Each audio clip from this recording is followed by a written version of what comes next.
Means केम छो बधा I hope के बधा मजामां हशो। तो आज આપણે બનાવીશું મેગી પકોડા।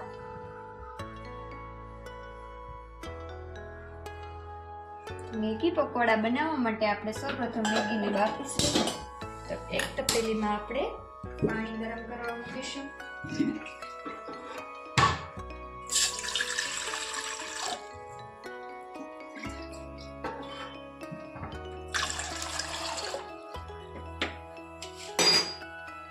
પાણીને થોડું ગરમ થવા દેશું। પછી તેમાં આપણે મેગી એડ કરીશું। અત્યારે મેં એક મેગી લીધેલી છે। મેગીને આવી રીતના આપણે કટકા કરી લઈશું।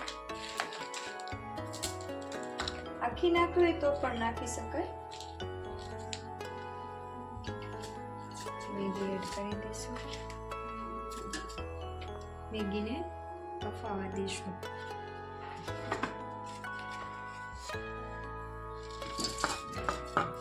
મેગી બફાય ત્યાં સુધીમાં આપણે ડુંગળી, ટમેટું, મરચું, કોથમરી તે આપણે બધું સુધારી લેશું।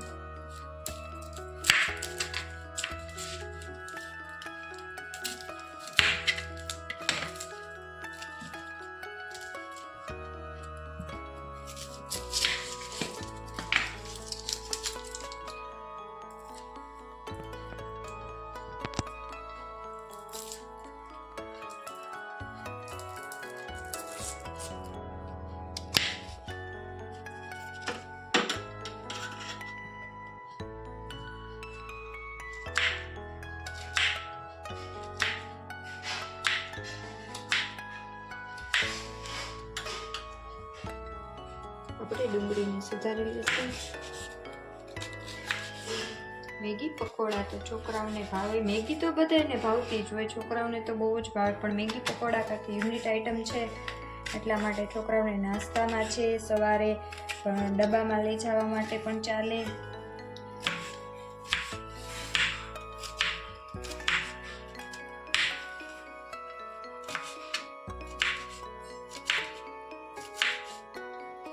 અને અત્યારે ઠંડીની ઋતુ છે તો પકોડા છે, ભજીયા છે, એવું તો આપણે બનતું જ હોય, પણ આ યુનિક આઈટમ છે તો એ પણ ખાવાની આપણને મજા જ કંઈક આવે। તો ડુંગળી સુધારાઈ ગઈ છે, હવે તેને આપણે પ્લેટમાં કાઢી લઈશું।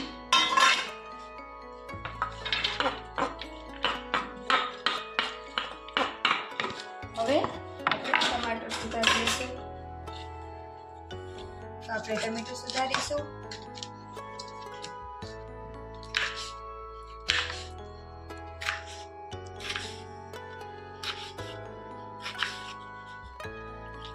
નાના નાના પીસ કરીશું।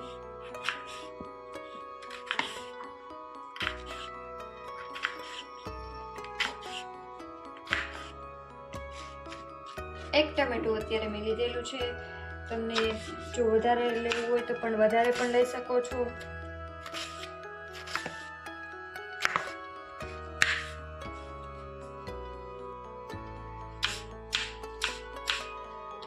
હવે આપણે ટમાટર સુધારાઈ ગયા છે।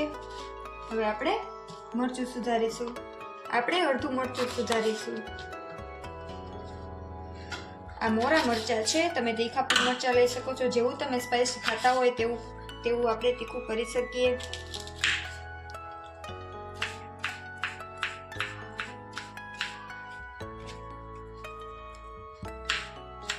જો નાના છોકરાઓને આપણે ખવડાવતા હોય તો આપણે આ મોરા મરચાં લેવાના છે, અને આપણે કોઈ મોટા કે કોઈ સ્પાઈસી ખાતા હોય તો આપણે તીખા મરચાં પણ લઈ શકીએ।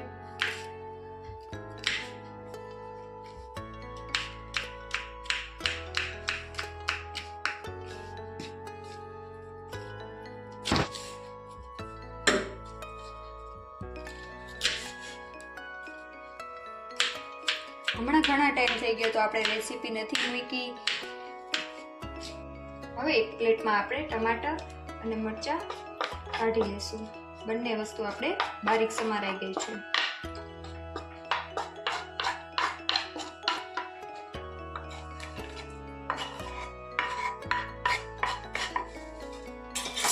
જોઈ શકો છો આપણે સુધારાઈ ગઈ છે।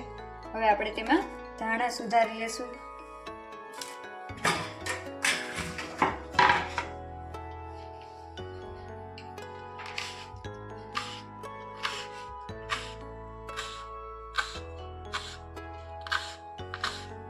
હવે આપણે તેલ ગરમ કરવા મૂકીશું.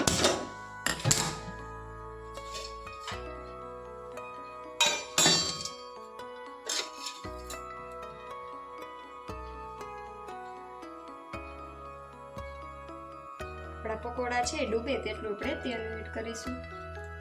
તેલ ગરમ થાય ત્યાં સુધીમાં આપણે લોટ ડોઈ લેશું. આપણી મેગી બોલ્ડ થઈ ગઈ છે, જોઈ શકો છો. આવી રીતના છૂટી થાય એવી રીતના કરવાની. હવે તેમાં આપણે પહેલા તો સૌપ્રથમ મેગી એડ કરી દેશું.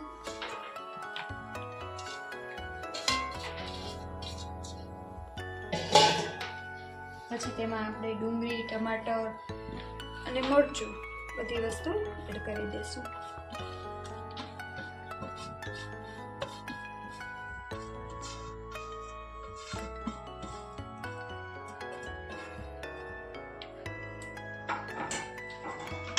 તેમાં આપણે ધાણા એડ કરી દઈશું.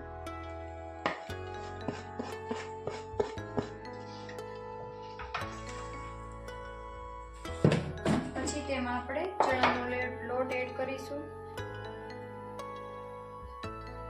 થોડોક જ ચણાનો લોટ એડ કરવાનો.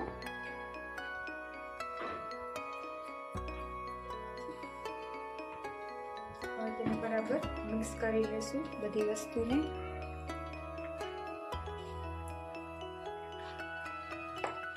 હવે તેમાં આપણે મીઠું, ચટણી, પછી મેગીનો મસાલો આવ્યો હોય એ બધું એડ કરીશું આપણે. હવે તેમાં આપણે સ્વાદ અનુસાર મીઠું એડ કરીશું. પછી આપણે ચટણી એડ કરીશું, તે પણ જેવું તીખું ખાતા હોય એવું. એમાં મેગી મસાલો પણ એડ કરવાનો હોય છે. મેગી મસાલો એડ કરીશું એટલે ચટણી થોડી ઓછી એડ કરવાની, સ્પાઈસી બને એટલા માટે. બરાબર આપણે મિક્સ કરી લઈશું. હવે તેમાં થોડુંક પાણી એડ કરીશું આપણે બેટરમાં. થોડું થોડું એડ કરતું જવાનું અને મિક્સ કરતું જવાનું.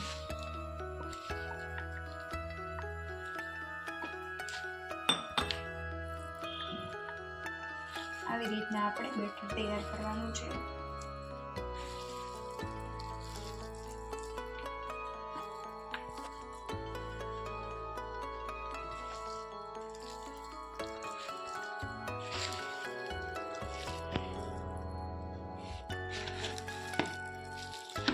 બહુ નહીં એડ કરવાનું, સાવ ઢીલું થઈ જાય આવી રીતના બેટર થાય તેવી રીતના રાખવાનું છે.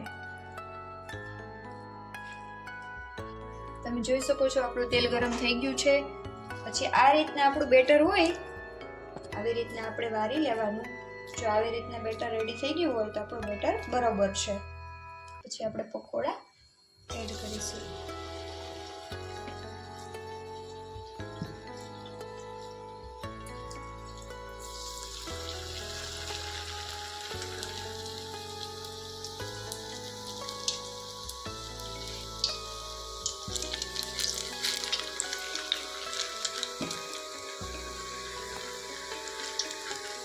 નાના મોટા તમને જેવા ફાવે એવા એડ કરવાના.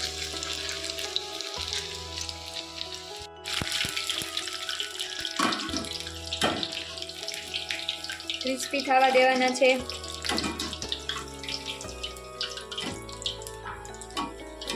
બ્રાઉન કલર આવે ત્યાં સુધી આપણે તળીશું.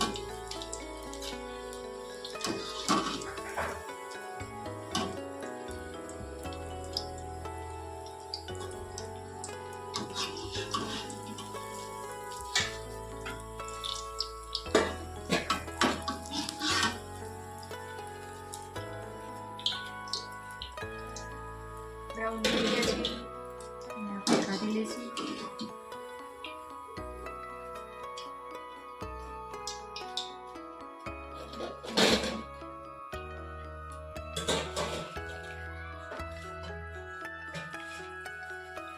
તો જોઈ શકો છો આપણા મેગી પકોડા બ્રાઉન થઈ ગયા છે અને રેડી પણ થઈ ગયા છે. તો રેડી છે આપણા મેગી પકોડા. તેને આપણે એક સર્વિંગ પ્લેટમાં કાઢી લેશું.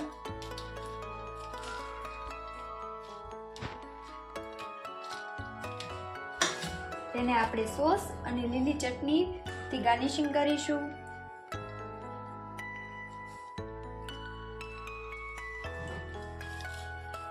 તો રેડી છે આપણા મેગી પકોડા. જો તમને અમારી રેસીપી ગમી હોય તો અમારી ચેનલને લાઈક કરો, શેર કરો અને હા, સબસ્ક્રાઇબ કરવાનું ભૂલતા નહીં. આવજો.